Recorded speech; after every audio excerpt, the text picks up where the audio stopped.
What's up guys? Ngayong araw to is may pupuntahan akong tropa na madalas nating kasama sa vlog. Siyempre, niready ko na ang aking mga dadalhin. Ang helmet, check. Tsaka huwag kalimutan ang side mirror. At siyempre, niready ko na ang relo ni Benten. Siyempre, nagbihis na ako at baka dumating na yung riders na binook natin. Samahan ko pa ng isang titik. Nandito pala ako ngayon sa Marilao, Bulacan at babiyahe tayo ng Valenzuela para puntahan natin ang isang tropa.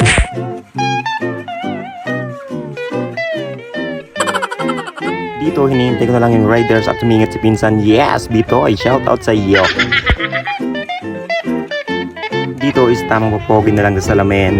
Yes, tara na. 1 hour later.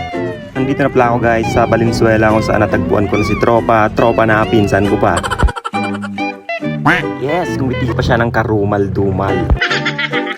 Yan pala guys, na lalaki na kulay blue is siya yung riders na nasakyan ko papunta dito sa Valenzuela at tinulungan niya kami para mag-book ng another na sasakyan papunta ng San Pedro, Laguna. At syempre is nagkwentuhan muna kami sa tagal ba naman ng walang kasiyahan, kalokohan at mga adventure na di nararanasan. Nag-usap muna silang dalawa dyan since si Kuyang naka-blue, siya yung tumulong sa amin para maka-discount patungo ng San Pedro, Laguna. Sobrang thank you so much siya.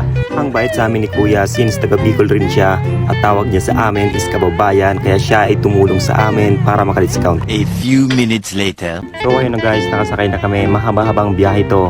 Lakbay malala talaga to. Safe naman yung nasakyan namin since chill ride lang si Kuya. 2 hours later.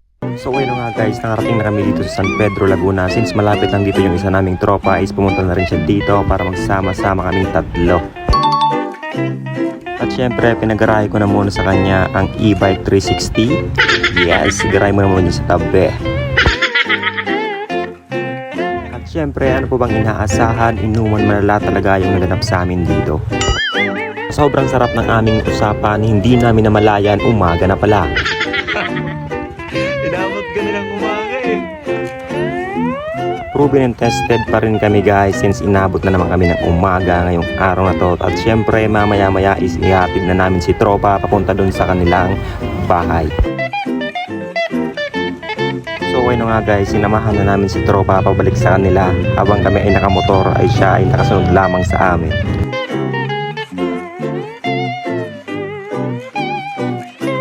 Dito na lang namin siya hinatid sa tapat ng Pure Gold since yung bahay nila is malapit lamang dito.